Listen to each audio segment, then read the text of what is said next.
Aleluia. Eu pedi para que você abrisse em Mateus capítulo 28, e eu gostaria que você fosse comigo lá para o versículo de número 18. Mateus capítulo 28, verso 18. A escritura diz, na versão RA: toda autoridade me foi dada nos céus e na terra. Ide, portanto, fazei discípulos, batizando-os em nome do Pai, do Filho, do Espírito Santo, ensinando-os a guardar todas as coisas que vos tenho ordenado, e eis que estou convosco, até a consumação dos séculos. Amém? Nós temos aqui aquilo que todos nós conhecemos como a grande comissão, o grande comissionamento feito por Jesus a seus discípulos. Amados, o fato de nós nos reunirmos todos os domingos alegra muito o nosso coração, porque nós celebramos o fato de que o cristianismo, ele não se encerrou em uma sexta-feira escura e nebulosa da morte de Jesus. Pelo contrário, o cristianismo abriu as suas fronteiras naquela manhã gloriosa de domingo, aonde o nosso mestre, o nosso Senhor e Salvador Jesus Cristo, ele entra nas entranhas da morte, arranca o seu aguilhão e ressuscita dentre os mortos. E depois, é nesse momento aonde nós reconhecemos, conforme está escrito, que Jesus Cristo, ele passa ainda mais 40 dias na terra, antes de ser assunto aos céus, aonde nós tivemos um momento tão poderoso, de Jesus trazendo as últimas instruções aos 12 apóstolos, além do fato também de ter realizado aparições para outras pessoas, como fora relatado pelo apóstolo Paulo, na sua epístola aos Coríntios, que em certa ocasião pós-ressurreição, ele foi visto por mais de 500 irmãos de uma só vez. E nós temos então, no relato que foi lido aqui, aquilo que, conforme nós acabamos de dizer, é conhecido como a grande comissão. Para você ter noção da importância dessas palavras proferidas pelo nosso mestre, os 4 autores dos evangelhos, todos eles relatam a respeito da grande comissão: Mateus, Marcos, Lucas e João. Inclusive o 5º livro do Novo Testamento, que é o livro de Atos, que também fora escrito pelo médico Lucas, que escreveu um dos evangelhos. Lucas, além de ter falado sobre a grande comissão no evangelho, também fala sobre a grande comissão no livro de Atos dos Apóstolos. Nós reconhecemos, por exemplo, que Atos capítulo 1, verso 8, é também a representação da grande comissão, quando Jesus, em Atos 1, está dizendo aos seus discípulos, para que eles então esperassem e permanecessem em Jerusalém, até que do alto eles fossem então revestidos de poder. E ele disse: mas recebereis poder ao descer sobre vocês, ao descer sobre vós, e sereis minhas testemunhas, tanto em Jerusalém, Judeia, Samaria e até os confins da terra. Todos eles então retratam sobre a grande comissão, para que nós não tenhamos dúvida da importância dessas palavras que foram deixadas por Jesus. Portanto, irmãos, nós como igreja estamos tendo esta oportunidade de manifestarmos aquilo que nós poderíamos chamar de a porta de entrada da grande comissão. A porta de entrada da grande comissão, certamente, absolutamente, é o evangelismo. Isso também nos mostra que o evangelismo não é a totalidade da grande comissão, mas o evangelismo é o primeiro passo da grande comissão. E nós como igreja queremos estar completamente alinhados com a missão que nos foi outorgada por parte daquele que é o nosso Senhor e Salvador, aquele que é o nosso guia, aquele que é o nosso mestre.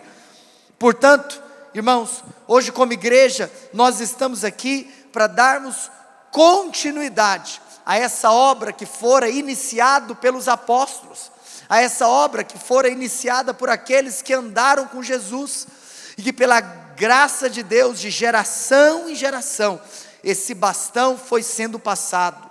E houve então uma perpetuação da fidelidade, do remanescente fiel, que não desperdiçou a oportunidade de obedecer a Deus e de ser usado por Ele. E eu quero então trazer algumas considerações que nós podemos extrair desse texto lido, o texto da grande comissão. Bem sabemos nós que o sermão, ele emana do próprio texto. E antes então de trazer essas considerações, que nós teremos então como os pontos principais da nossa mensagem, à guisa de introdução, eu quero trazer aqui também 3 verdades que nós devemos assumir, que nós devemos observar acerca da grande comissão. A primeira das 3 verdades é que a igreja é o único método de Deus para salvar o mundo. Eu repito, a igreja, irmãos, não é mais um método. A igreja não é um método, a igreja é o único método para salvar o mundo. Deus não tem plano B.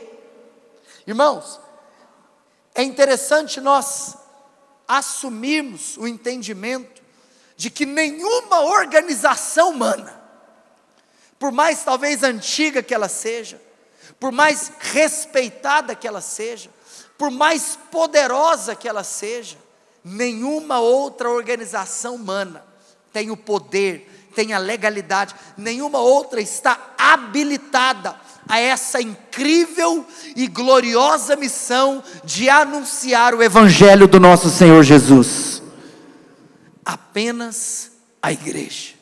E eu me lembro as palavras do apóstolo Paulo, quando ele escreve, projeta para mim por gentileza, 1 Coríntios capítulo 1, verso 21, olha que coisa poderosa, irmãos. A escritura diz, 1 Coríntios 1, 21, visto como na sabedoria de Deus, o mundo não o conheceu por sua própria sabedoria. Olha só que poderoso, o mundo não conheceu por sua própria sabedoria. Aprove a Deus salvar os que creem. Como? O texto responde, pela loucura da pregação. As pessoas são salvas através da loucura da pregação. Esse é o método de Deus, é a pregação da igreja.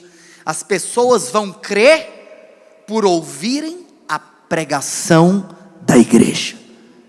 Amados, tenho algo para te dizer nessa noite. É tempo de pregar o Evangelho. É tempo, vira para a pessoa que está ao seu lado e fala assim, é tempo de pregar o Evangelho. Aleluia, glória a Deus.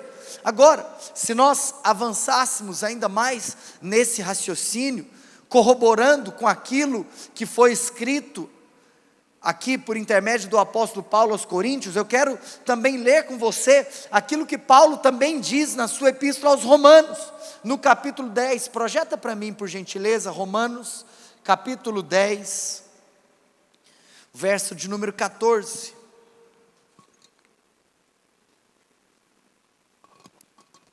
a escritura diz, como porém, invocarão aquele em quem não creram?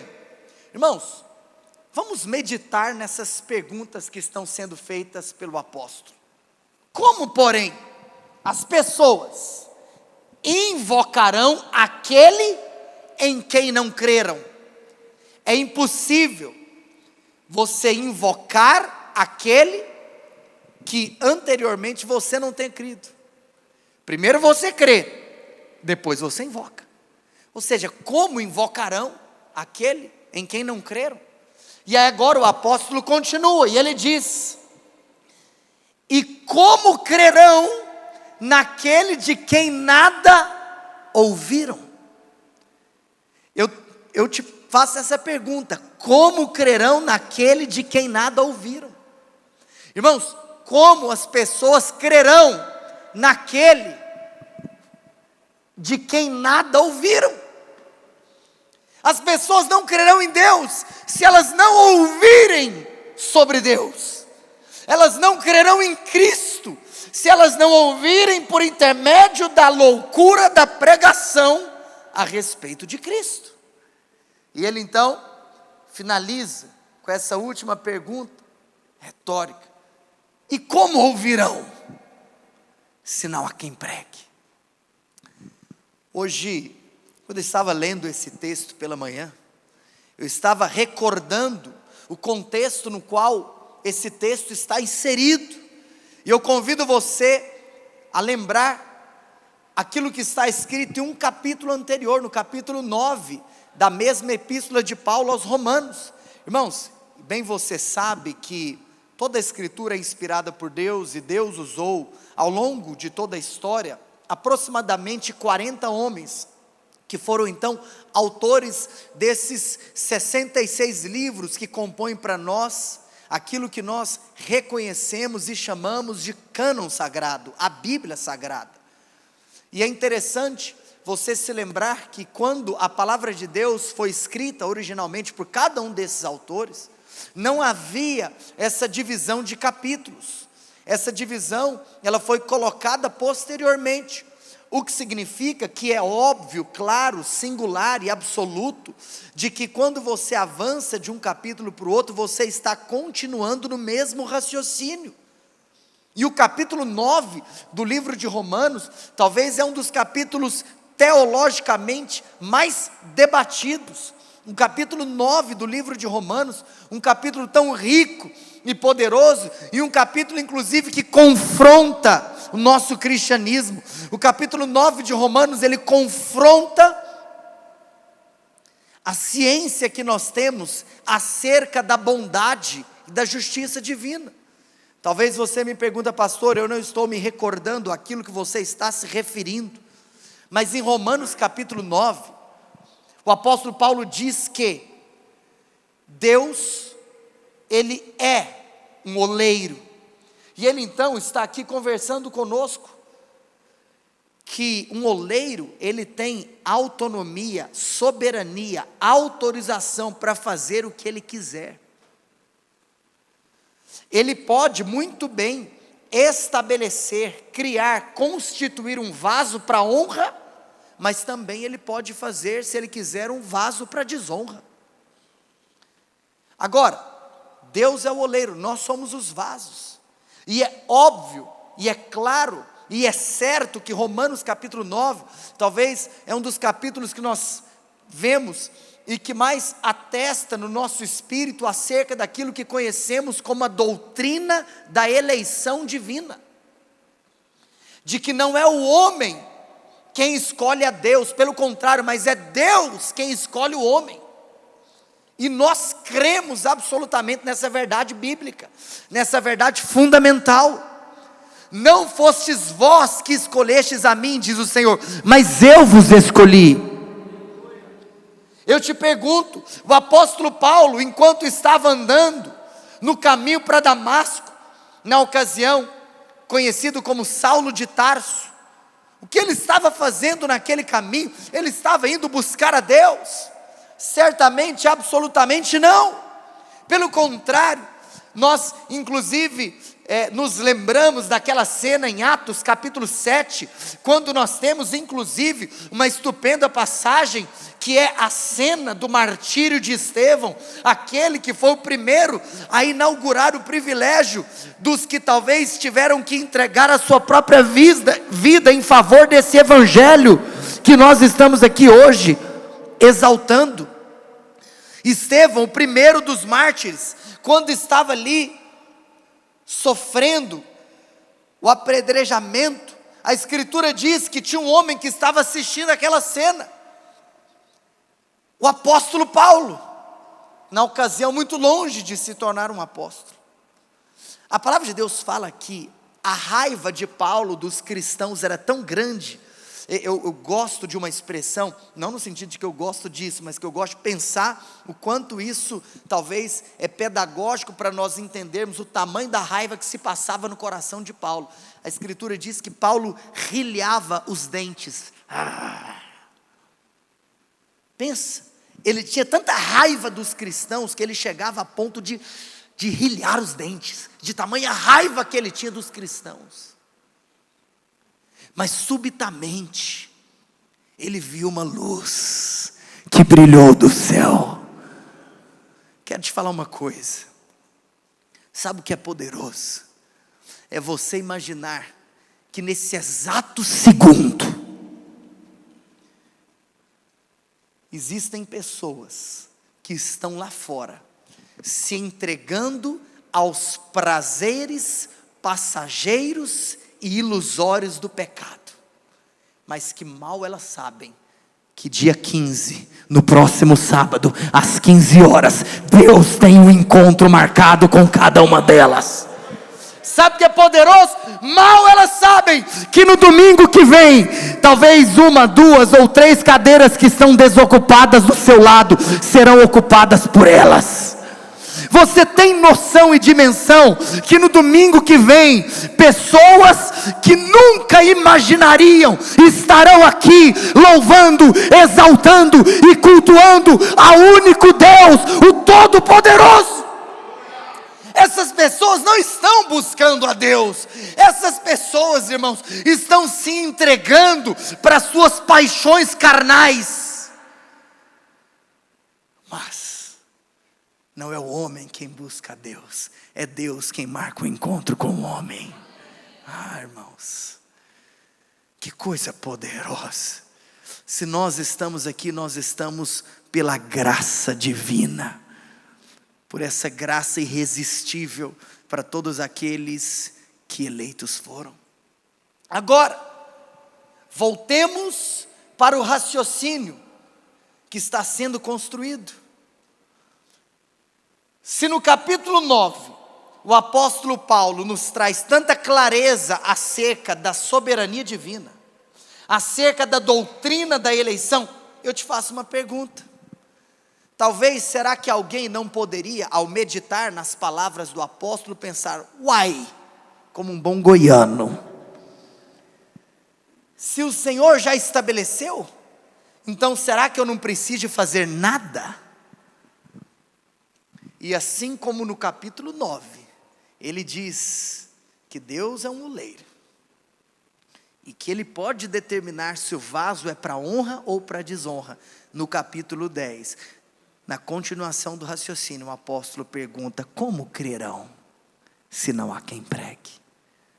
Irmãos, é através da pregação da igreja que os eleitos são chamados à salvação. Portanto, a igreja é o único método de Deus para salvar o mundo. Mas a segunda consideração introdutória é que o tempo é agora. Eu estava meditando em algo um tanto quanto trivial, mas que precisa gerar em nós reflexão. A única oportunidade que essa geração tem de ser salva é através da nossa geração. Vou repetir. A única maneira que essa geração que está perdida lá fora, a única maneira que eles têm de ser salvos é através da pregação da nossa geração. Pedro não vai voltar, Paulo não vai voltar, os pais da igreja não voltarão, os reformadores avalistas não, nenhum deles. Nós precisamos entender, irmãos, que não existe outra opção. Além de crermos que a igreja é o único método de Deus, nós precisamos reconhecer o espírito de urgência. Nós precisamos de reconhecer a responsabilidade que temos, de que nós não podemos deixar para amanhã aquilo que é necessário ser realizado hoje. O tempo é agora. Que o Senhor nos livre de sermos infiéis. Na nossa geração, não. Se a igreja desta geração não pregar, essa geração não será salva. Amados, o dia de amanhã pode ser tarde demais. Quantos estão comigo nesse raciocínio? Em terceiro e último lugar, a grande comissão, ela não envolve parte da igreja, Mas a grande comissão, ela envolve toda a igreja.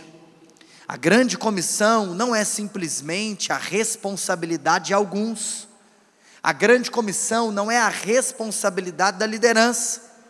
Nós acreditamos naquilo que inclusive Pedro, que escutou diretamente essas palavras de Jesus, escreve na sua primeira epístola, no capítulo 2, no verso 9, irmãos, nós somos um povo de propriedade exclusiva de Deus, nós somos uma raça eleita. Agora, nós precisamos de reconhecer que esse povo, ele então manifesta aquilo que hoje nós podemos chamar de o sacerdócio universal dos crentes. Todo crente é um sacerdote. Todos. Agora não é mais uma questão de uma linhagem, como fora na velha aliança, a linhagem arônica. Não. Todos nós temos a autoridade, a liberdade, a legalidade para nos achegarmos até o Santo dos Santos, porque Ele veio tabernacular e Ele mora dentro de nós. Mas isso também nos mostra que além de termos um livre acesso, temos também uma responsabilidade coletiva. Você não pode delegar apenas ao seu irmão a responsabilidade pela pregação do Evangelho e pelo cumprimento da grande comissão, porque a grande comissão não envolve parte da igreja, a grande comissão é uma responsabilidade de toda a igreja.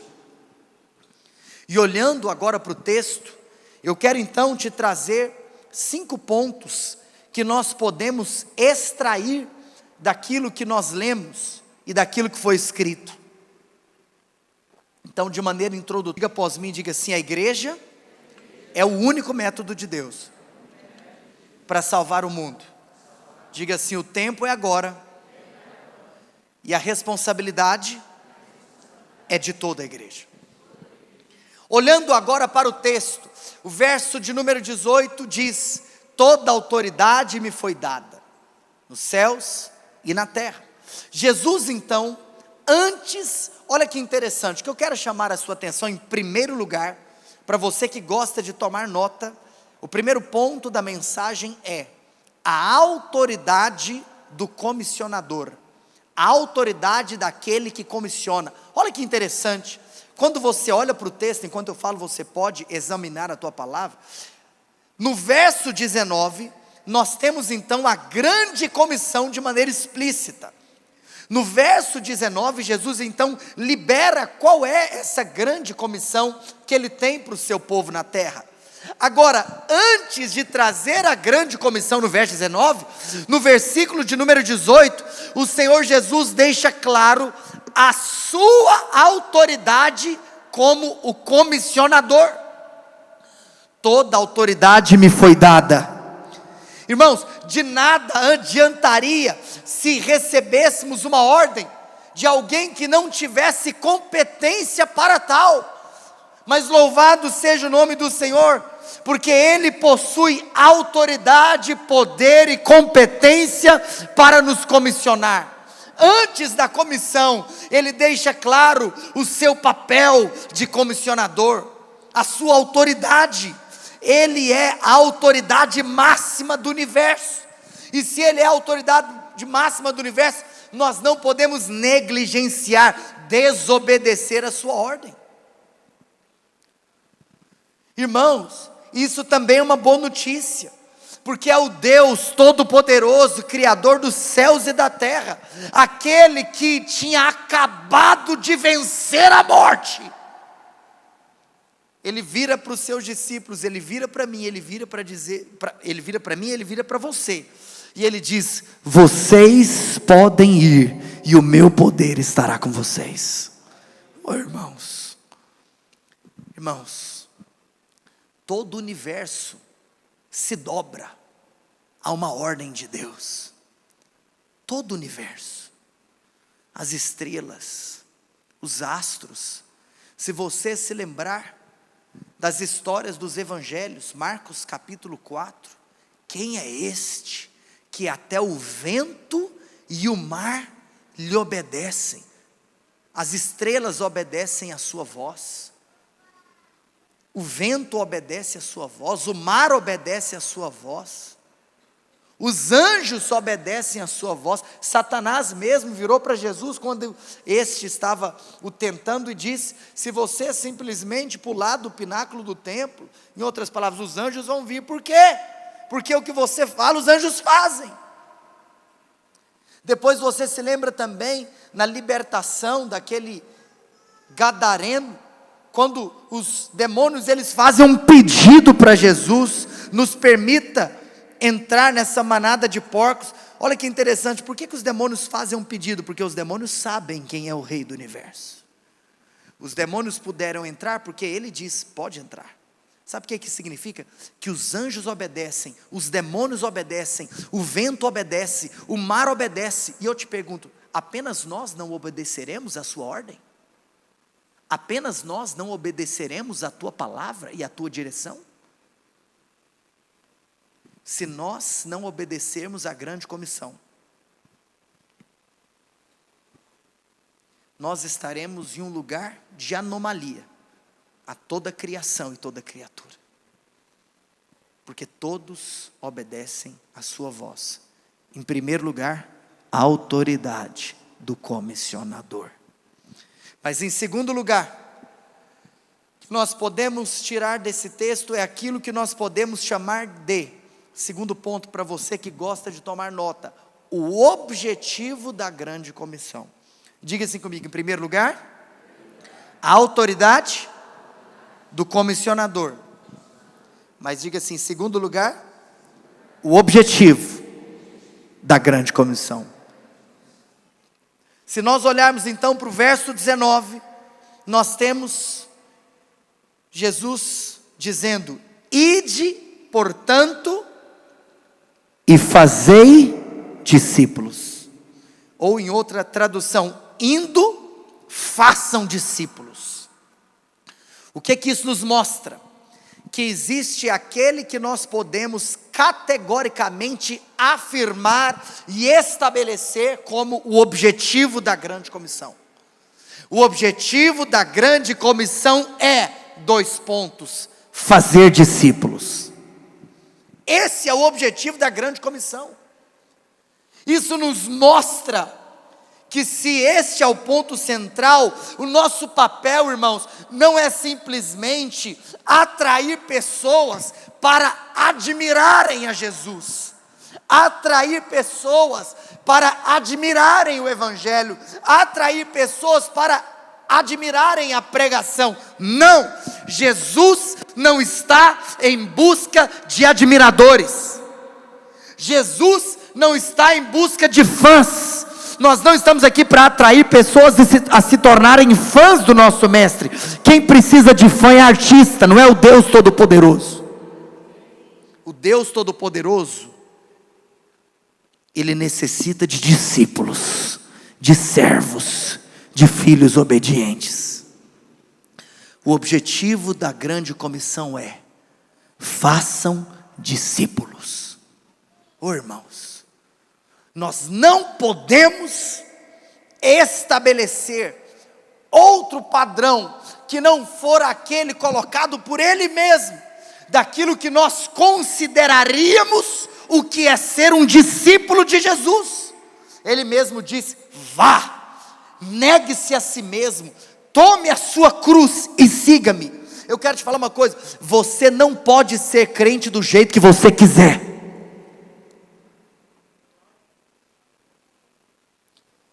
Ontem me mandaram um vídeo onde uma pessoa possui abertamente uma prática pecaminosa, e aonde essa pessoa no vídeo traz então uma narrativa de que ela se sente muito confortável em dizer que frequenta uma igreja mesmo possuindo essa prática pecaminosa. Eu não estou aqui tecendo a respeito da liberdade que ela tem de pecar. Ela pode fazer o que ela quiser como pessoa. Mas uma coisa é um fato: biblicamente, ela não pode se considerar um discípulo de Jesus. Apenas frequentar o prédio de uma igreja não salva ninguém. Aquele que nasceu de novo, ele não vive na prática do pecado. Nós não podemos abrir mão daquele que é o padrão estabelecido pela Escritura. E o objetivo da grande comissão é: façam discípulos. Oh, irmãos, quem é um discípulo de Jesus? É aquele que, ao olhar para qualquer vantagem que o mundo pode lhe oferecer, ele não negocia, ele não troca o reino de Deus pelas vantagens terrenas. Por quê? Porque ser discípulo é fazer aquilo que o seu mestre faz. Jesus, quando fora tentado pelo inimigo, em Mateus capítulo 4, logo no início do seu ministério, ele havia sido batizado no capítulo 3, e o capítulo 4 diz que, levado pelo Espírito ao deserto para ser tentado pelo diabo, uma das propostas de Satanás era que, se ele se prostrasse e o adorasse, ele então receberia em troca os reinos desse mundo. Um discípulo de Jesus é aquele que não troca o reino vindouro, o reino que está por vir, pelos reinos desse mundo. Ser discípulo de Jesus é você não aceitar que qualquer privilégio ou vantagem terrena te faça negociar aquilo que é um valor absoluto do reino dos céus. Oh, irmãos, ser discípulo significa que você não foi apenas transformado, mas que você está comprometido com a agenda de Jesus na terra. Quero te contar uma coisa: existe uma agenda de Jesus hoje na terra, e o que determina se você é um discípulo ou não, é se você está comprometido com a agenda dele na terra. Não ache que você é discípulo se você não está nem aí para aquilo que ele está fazendo na terra. Você não é um discípulo, se for o seu caso. E nós estamos aqui, irmãos, não apenas para ser, mas estamos aqui também para fazer discípulos. Sendo e fazendo discípulos. Eu me lembro, eu era um adolescente, e eu fazia parte de uma rede na igreja, e o nome da rede era Timóteos Teens. Sendo e fazendo discípulos. Eu lembro que a nossa rede tinha até uma musiquinha: não quero ser multidão, nem seguidor ocasional, eu vou fazer discípulos. Que coisa linda. Eu não quero ser multidão, eu não quero ser seguidor ocasional, eu quero ser e fazer discípulos.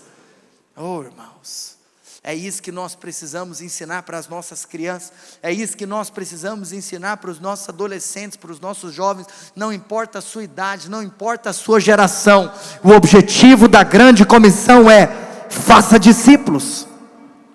A igreja discipula pessoas para que elas se tornem discípulas, para que posteriormente essa pessoa que se tornou um discípulo de Cristo façam outros discípulos. Sabe qual que é o problema? É que muitas vezes algumas pessoas já converteram há tanto tempo, e você nunca foi para o patamar de assumir a responsabilidade de agora você formar outros discípulos. Eternamente um bebê espiritual.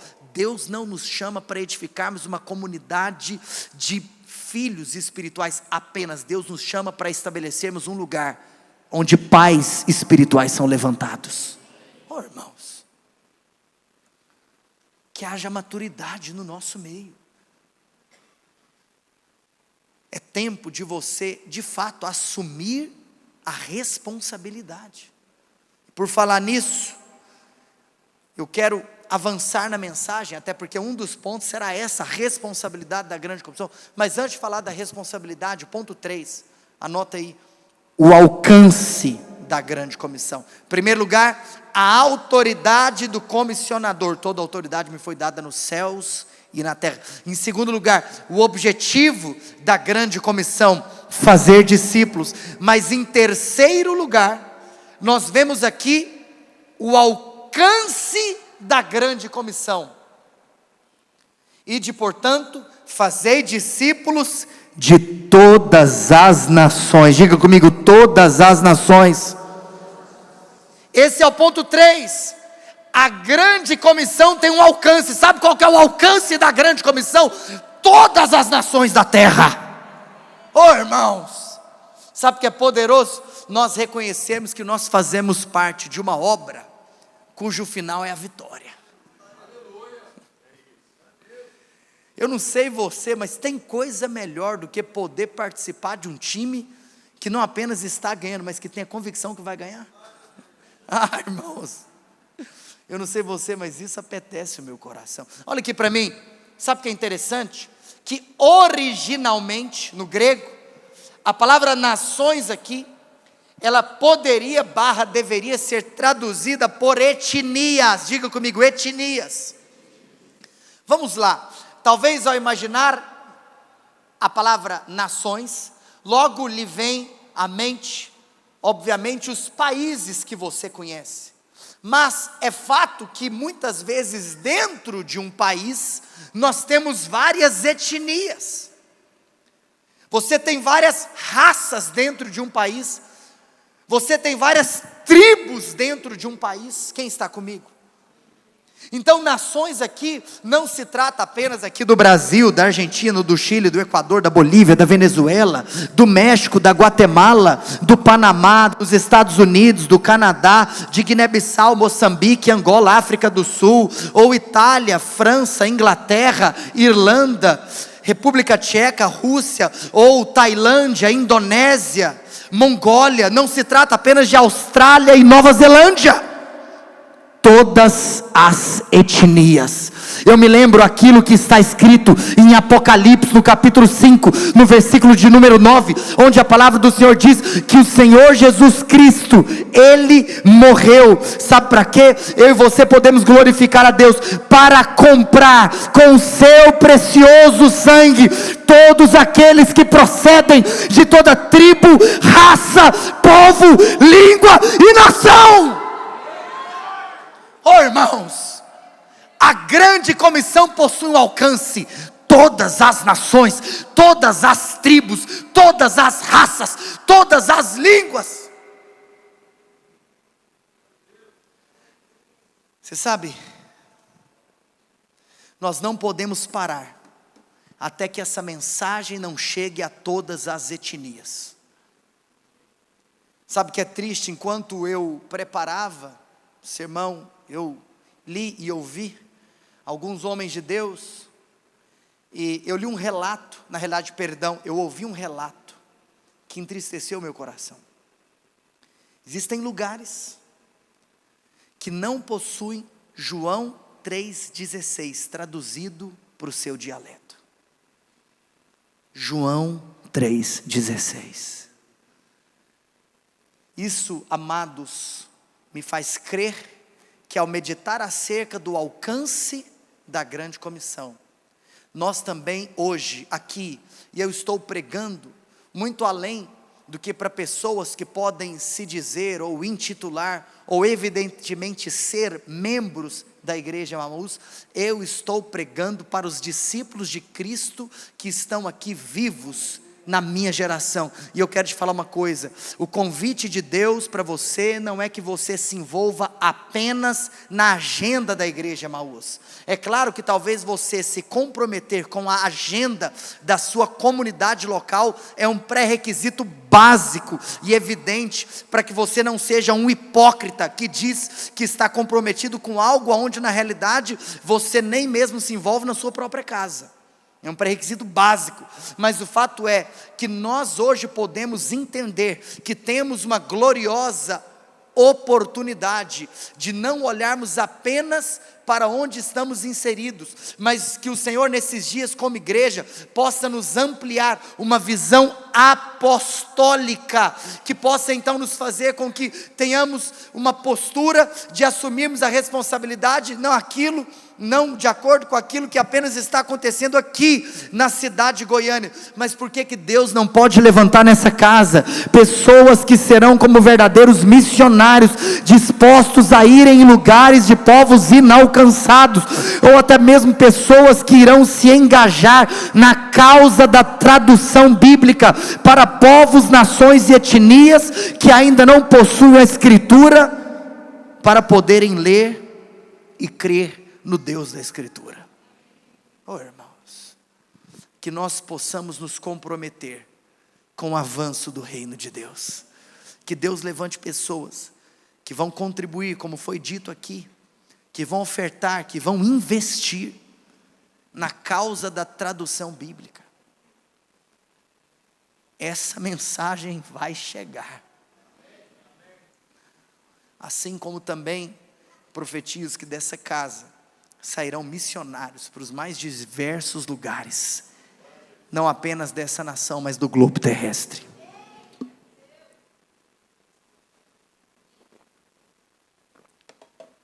Além de expressar isso, o alcance, em quarto e penúltimo lugar, nós precisamos reconhecer quais são as nossas responsabilidades.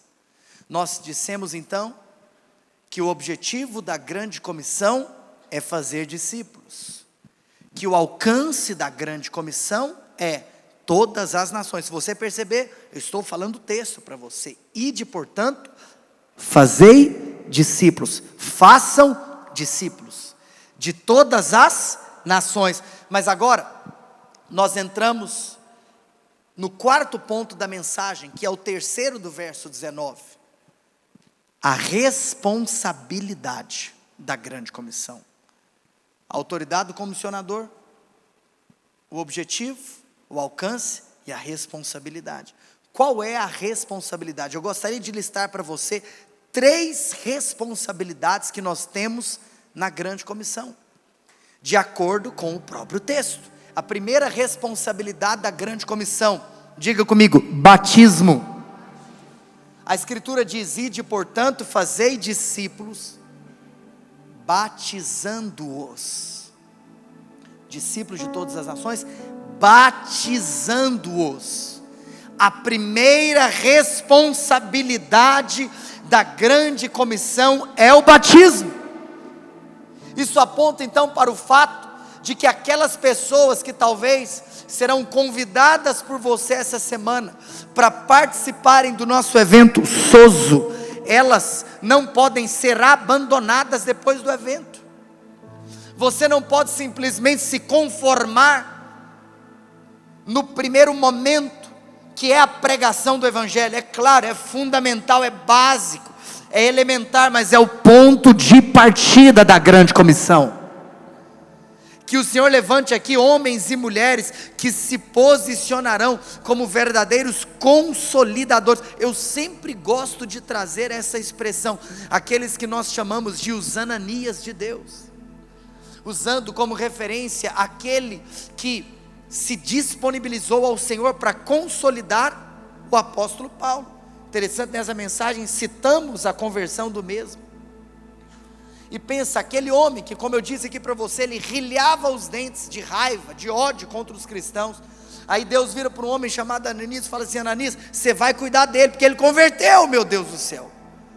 Pensa se Deus te coloca para consolidar uma pessoa que talvez a primeira imagem que você tem dele é tudo menos um discípulo de Jesus. Mas aí você recebe a notícia: ele foi alcançado pelo Evangelho.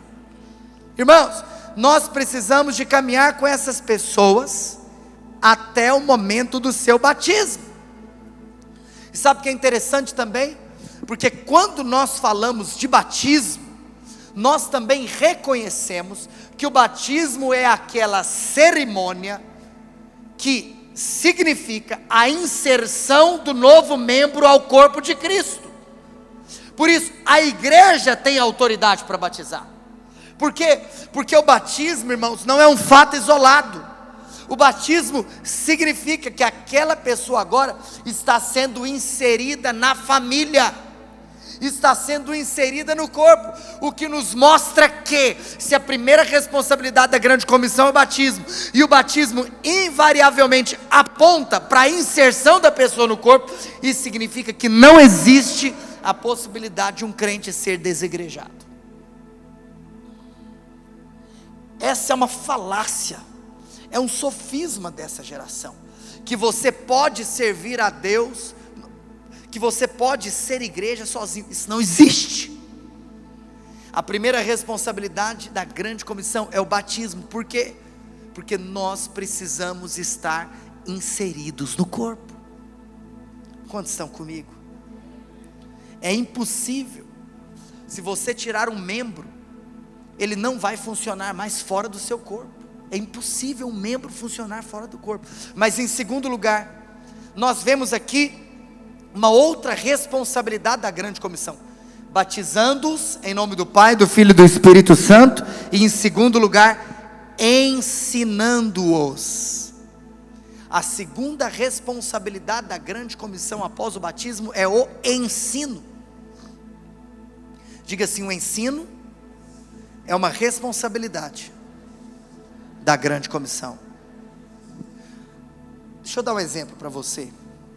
Quando nós estamos aqui no culto, você sabe que o nosso culto, ele é dividido em algumas partes. Basicamente nós temos a adoração, nós temos o momento da contribuição, e nós temos o momento da ministração da palavra, sim ou não? Lá no céu, não vai ter o momento da ministração da palavra como nós fazemos aqui. Por quê? Porque lá você vai estar vendo. O que tem no céu? No céu tem adoração. Por exemplo, você que chega atrasado no culto, você está perdendo a parte mais celestial do culto. Assim, o que você faz é uma bizarrice. E não adianta você achar que, e é claro, irmão, se acontecer um contratempo, ok, mas você não pode ter um estilo de vida desse. Você chega na metade do louvor, o que é isso? Que crente que é esse, meu Deus do céu? Nós estamos aqui, terceira música. Quem já pisou no Santo Santo? Você acabou de vir do trânsito, da confusão, chega aqui, o trem já está no Santo Santo, você está perdido, você está uma barata tonta no Santo Santos. Agora, você já viu? Quando o louvor começa, até as canções que nós cantamos no início do culto, nós estamos em um caminho de profundidade. Você está entrando no rio, você está entrando no mar, você não pisa no fundo, primeiro você vai andando, você vai caminhando. Quanto mais você caminha, mais a água vai subindo. Eu brinco com os irmãos do louvor, é impossível você pôr aqui na primeira música: eu ainda tenho fome, eu ainda tenho lenha. Pode, que lenha que você ainda tem? Porque você tem toda a lenha.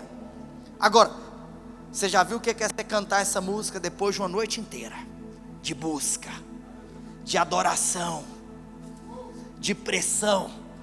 Na hora que você pensa assim, cara, rapaz, eu estou até cansado. E aí, o irmão aqui vai e puxa: eu ainda tenho fome. Você fala: eu ainda tenho. Quem está comigo? Volta para cá, olha só, volta para o raciocínio. Então o louvor é muito celestial. O louvor é o que vai ter lá no céu. Agora, por que o nosso culto não se resume apenas no louvor? Porque tem que ter ensino no culto. Porque é uma responsabilidade da grande comissão o ensino.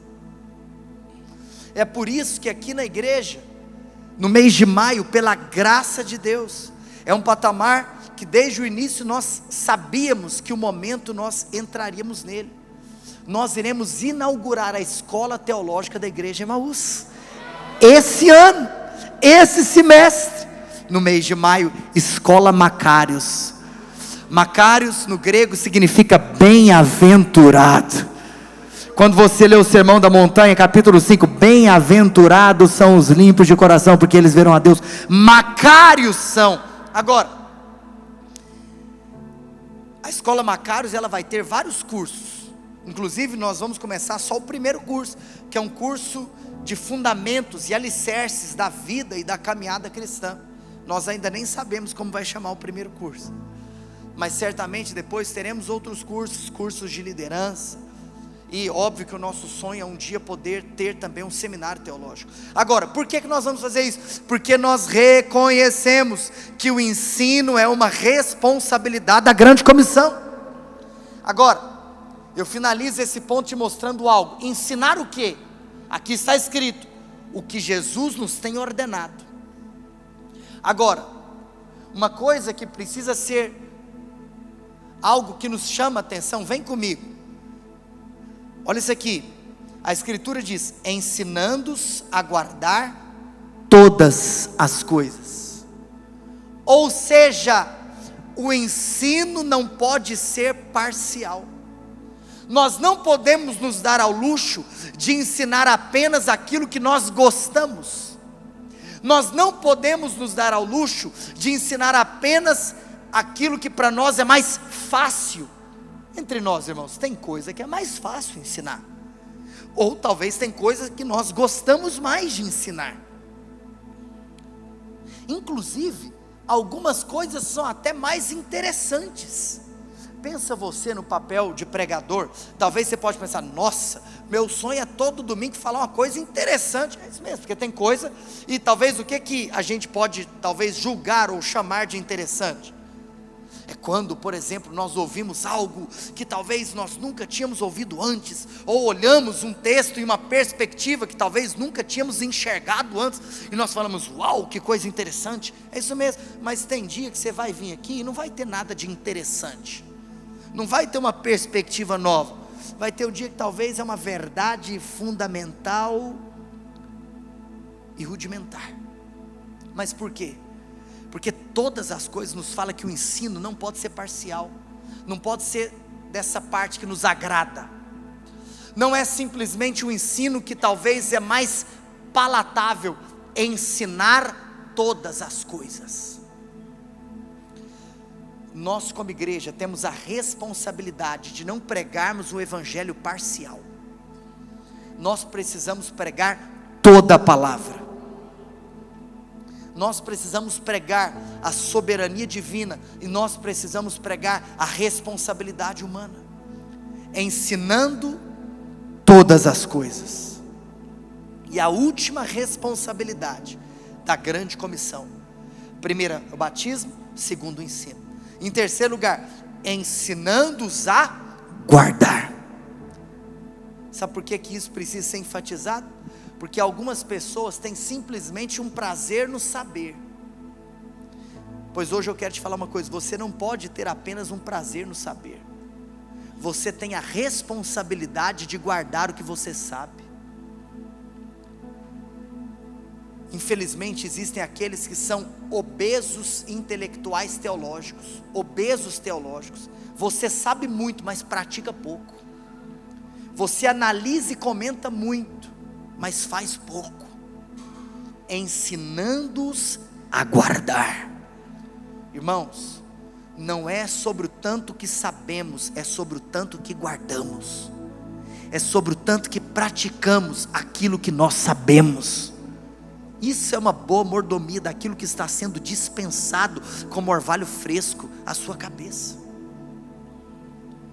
E por fim, em último lugar, o último dos 5 pontos: a autoridade do comissionador, o objetivo da comissão, fazer discípulos, o alcance da grande comissão, todas as nações, a responsabilidade da grande comissão, batizando-os, ensinando-os a guardar.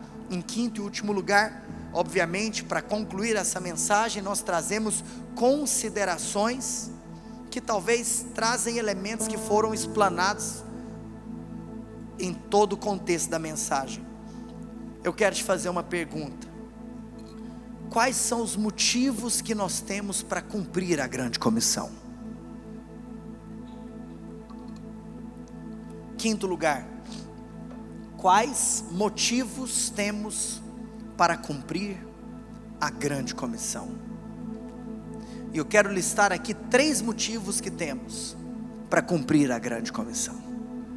O primeiro deles é que o poder de Deus está à nossa disposição. você deve cumprir a grande comissão, porque você tem a convicção que o poder está disponível para você. Por isso que Jesus virou para os seus discípulos e disse: esperem em Jerusalém, até que do alto sejais revestidos de poder. Isso significa que quando você está no exercício da grande comissão, quando você está pregando o evangelho das boas novas, existe um poder que sai da sua boca, o poder dínamos de Deus. Portanto, o que acontece é que as pessoas, elas não são atraídas pela nossa metodologia. Portanto, no papel de alguém que responde, no papel de alguém que obedece, no papel de alguém que cumpre a grande comissão, saiba de algo: não se trata a respeito da sua estratégia, da sua capacidade intelectual, ou dos recursos que nós temos disponíveis nem mesmo dos artifícios tecnológicos da nossa geração, mas é através do poder do nome de Jesus. O poder está à nossa disposição, por isso nós podemos cumprir a grande comissão. Mas em segundo lugar, irmãos, segundo lugar mexe comigo. Além do poder que está à nossa disposição, a Escritura diz: ensinando-os a guardar todas as coisas que vos tenho ordenado, e eis que estou convosco. Se o primeiro motivo que você tem para cumprir a grande comissão é o poder que está à sua disposição, o segundo motivo que você tem para cumprir a grande comissão é a presença de Jesus com você, é a promessa da presença. Eu tenho uma pergunta para te fazer nessa noite: o que sustenta um missionário no campo? É a beleza? O que sustenta um missionário no campo? É o prazer? É o conforto? Certamente não. Até porque pode ser que muitas vezes nenhuma dessas coisas estarão presentes no campo missionário. Mas por que nós temos tantos irmãos em Cristo que permanecem com fidelidade no lugar aonde o Senhor os chamou para estar? Se nós sabemos que não existe glamour no ministério. Quero te contar uma coisa: não existe glamour no ministério. Você sabe o que sustenta? A única explicação é que não importa onde eles estão, o que sustenta esses homens e essas mulheres de Deus é a presença de Jesus com eles. O que faz alguém permanecer no ministério com fidelidade por anos, por décadas, não é o benefício que o ministério pode trazer, mas é o desfrute da presença que está disponível para todos aqueles que obedecem o comissionamento divino. Eis que estou com você. O Senhor não prometeu apenas que anjos iriam com você, por mais que podem. O Senhor não prometeu apenas companheiros de caminhada, por mais que você possa ter. Mas o Senhor prometeu que Ele mesmo estará com você. Talvez eu consideraria esse o maior de todos os motivos. Meu amado está comigo. Eu não preciso de uma palavra de coragem, de encorajamento por parte de um homem, por mais talvez possa ser bom recebê-la. Eu só preciso da ciência, da revelação e do discernimento de que eu não estou sozinho, que na suposta solitude do ministério existe a companhia daquele que jamais nos abandona. Eis que estou convosco. Óbvio, claro que a terceira e última motivação para nós cumprirmos a grande comissão é que ela é uma ordem de Deus, e disso tanto nós já falamos. Ela é uma ordem clara de Jesus. E se Jesus mandou, nós não temos outra opção. Quero dizer algo para você nessa noite. Nós estamos inseridos em lugares que foi o próprio Deus quem nos colocou. E a boa notícia que eu tenho para você é que o campo aonde Ele te colocou é um campo fértil. O seu trabalho é um campo fértil. A sua faculdade é um campo fértil. A sua escola é um campo fértil. Hoje eu estou aqui para te lembrar as palavras de Jesus em João capítulo 4 para aquela mulher samaritana: erga os olhos e vede que os campos estão brancos e prontos para serem ceifados.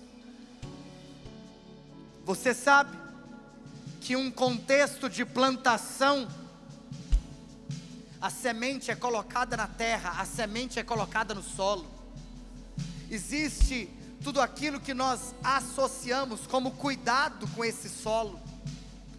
Mas o fato é, meus irmãos, que quando essa semente germina, que quando é chegado o tempo da colheita, quando nós percebemos o florescer, os frutos aparecem, existe um timing, existe um tempo para que esses frutos sejam colhidos. Por quê? Porque esse fruto vai amadurecendo, e você não pode se dar ao luxo de não colher o fruto que já está maduro, porque senão você perde o fruto. E Jesus está hoje aqui nos dizendo: ei, o seu pai já está maduro, a sua mãe já está madura, a sua irmã já está madura, o seu tio já está maduro, a sua avó já está madura, o seu colega, o seu patrão, o seu funcionário. Eis que os campos estão brancos e prontos para serem ceifados. Igreja Emaús, levante-se, porque é tempo de colhermos a cidade de Goiânia. É tempo de anunciarmos o Evangelho, é tempo de batizarmos, é tempo de ensinarmos, é tempo de obedecermos a grande comissão.